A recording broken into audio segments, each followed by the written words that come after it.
Programme में एक बार फिर खुशामदीद नाज़रीन। सीएम गिलगित बल्तिस्तान अमजद हुसैन साहब हमारे साथ मौजूद हैं और हम गुफ्तगू कर रहे थे ख़ास तौर पर जो हुकूमत की तश्कील हुई और उसके बाद अब सबकी नज़रें जो हैं वो कैबिनेट की तरफ भी हैं। मुख्तलिफ़ इशूज़ जिन पर हम गुफ्तगू कर रहे थे उस गुफ्तगू को हम आगे बढ़ाते हैं। अमजद साहब, हम ये हुकूमत की तश्कील हुई और उसके बाद अब जो है ज़ाहिर है सबकी नज़रें कैबिनेट की तरफ भी हैं।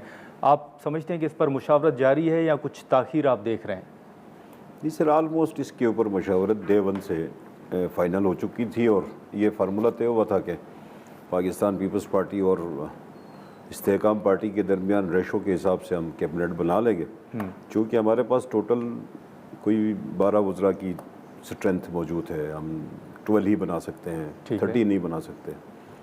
तो 12 वज़ीर बनाने थे, तो उस सूरत में पीपल्स पार्टी को 8 वज़रा की तादाद मिली थी और 4 हमने इस्तेहकाम को दे दिए।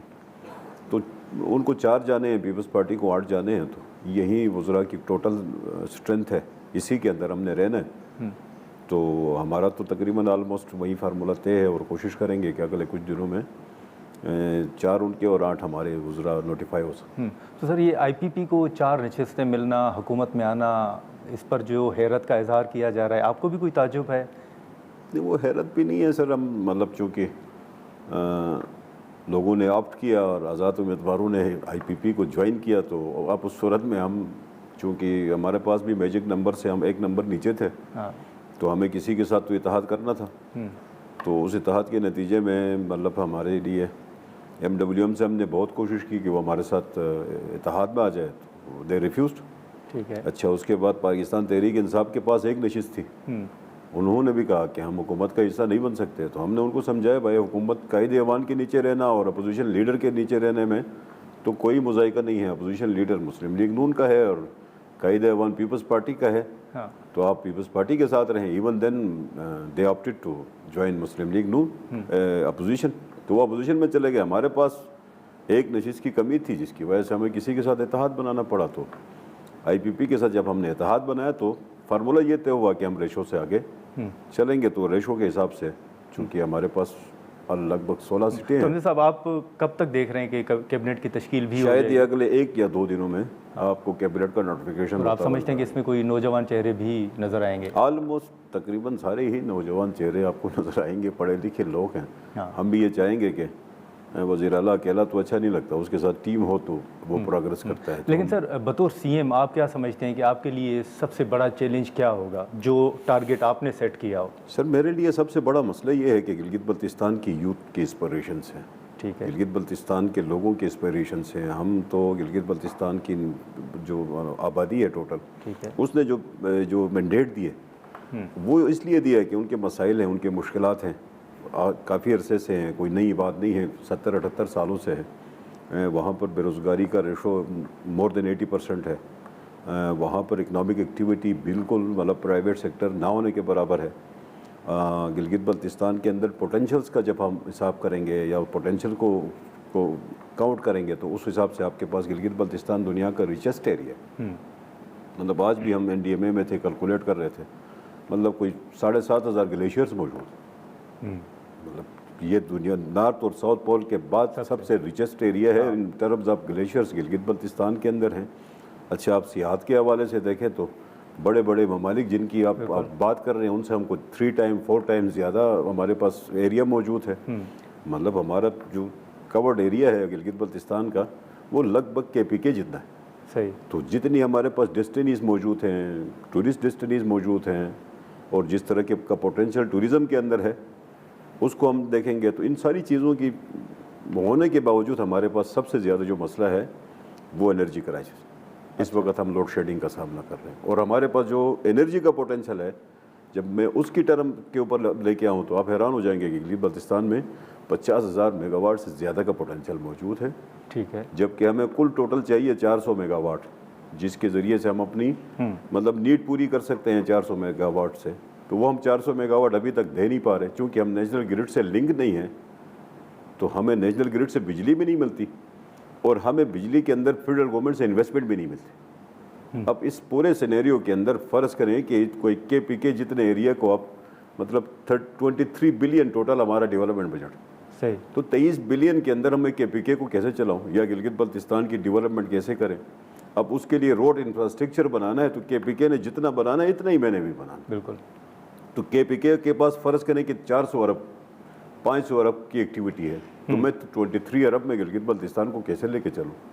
यही हमारे ग्राउंड से हमने कहा इस वक्त तक हमने बजट पास नहीं किया। हाँ। आज मतलब गिलगित बल्तिस्तान वाहिद सूबा है जिसने अपना रेगुलर बजट पास नहीं किया। हमने एक्सपेंडिचर बजट दिए और उस एक्सपेंडिचर बजट देने की वजह यह है कि हमारे पास वो फंड्स मौजूद ही नहीं है, तो हम किस किस्म का बजट पास करें? ये सब मैं खबर पढ़ रहा था, बिजली का जो मामला था ये भी आपने वज़ीर आज़म साहब के सामने रखा है। सारे इश्यूज़ मैंने वज़ीर आज़म के सामने रखे, इंफ्रास्ट्रक्चर के इश्यूज़ रखे, सियाहत के इश्यूज़ रखे, अच्छा टेलीकम्युनिकेशन के इश्यूज़ रखे, ठीक है, एनर्जी के इश्यूज़ रखे और मतलब एजुकेशन के इश्यूज़ बहुत सीरियस हैं उनको रखें। ऑलमोस्ट हर सेक्टर के अंदर हमें इश्यूज़ आ रहे हैं। इन सारे इश्यूज़ को हमने सेटल डाउन करना है, गिलगित बल्तिस्तान के लोगों को हमने सर्व करना है। तो उसके लिए हमें कोई भी टर्म चाहिए, चाहे फेडरल गवर्नमेंट इसके अंदर इन्वेस्टमेंट करती है, चाहे हमें PPP मोड के ऊपर मिलता है, चाहे दुनिया की फॉरेन इन्वेस्टमेंट मिलती है, इन सब के ऊपर हमने एक हंगामी बुनियाद पे काम शुरू करना है तो जाके इन सारे क्राइसिस को ओवरकम करना। और आप पर उम्मीद है कि वफाक का तावन जारी रहेगा?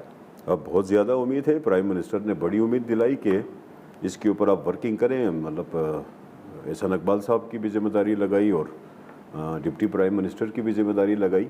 ठीक है। हमारा मतलब हम जो बात कह रहे हैं वो ग्राउंड के ऊपर मतलब फैक्ट है, मतलब एक फैक्ट के ऊपर फ़र्ज़ करें कि आज हम इन चीज़ों को नहीं मानते या ये कैटर फार नहीं करते, तो फिर आपके बलूचिस्तान के हालात आपने देखे हुए हैं। अच्छे KPK के हालात आपके सामने हैं, AJK के हालात आपके सामने हैं। तो इस वक्त जी भी जब प्रोग्रेस कर रहा है पंजाब जैसा, जी भी जब प्रोग्रेस कर रहा है सिंध जैसा, फिर भी आप उसकी इस प्रोग्रेस को नहीं मानेंगे, इसको कैटर फार नहीं करेंगे, इसको सपोर्ट नहीं करेंगे, उनकी होप तोड़ेंगे, उस सूरत में होगा क्या? फिर मतलब फिर कल को तो बहुत सारी मुश्किलात पैदा होकर फिर सिक्योरिटी के ऊपर ही खर्च करने की तो नौबत ना आए।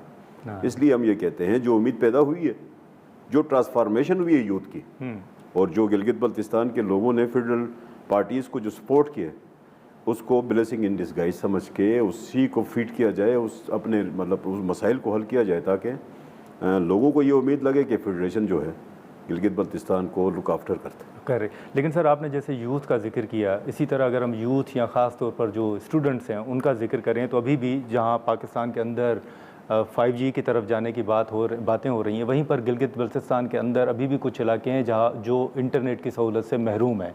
तो आप समझते हैं कि ये एक बड़ा चैलेंज है उस यूथ के लिए भी, उन स्टूडेंट्स के लिए भी? सर वो इंटरनेट तो सेकंड कैटेगरी है। हम तो मतलब इस वक्त सेलुलर नेटवर्क से भी महरूम। हमारे पास तो मतलब फाइबर ऑप्टिक का तो कोई सिस्टम ही नहीं है। तो वो तो इतनी सारी आपकी यूथ है, उसके लिए भी ये दुनिया, ये फंडामेंटल राइट है। आज का ये फंडामेंटल राइट है, इसको देना है। तो उसके लिए भी हमारे लिए इशूज़ आ रहे हैं। PTI अपना काम पूरा नहीं कर रहा, PTI एज रेगुलेटर काम नहीं कर रहा गिलगित बल्तिस्तान में, जिसकी वजह से ये सारे इशूज़ आ रहे हैं। मतलब आपका USF का फ़ंड जो गिलगित बल्तिस्तान में 1 रुपया नहीं लग रहा, तो अनसर्व्ड एरिया है, फिर भी मतलब उसकी फंडिंग नहीं हो रही, या मतलब इस सेक्टर के अंदर, इस सब्जेक्ट के अंदर IT की मिनिस्ट्री काम नहीं कर रही, या कोई प्रोजेक्ट हमारे पास IT मिनिस्ट्री का कुछ है नहीं।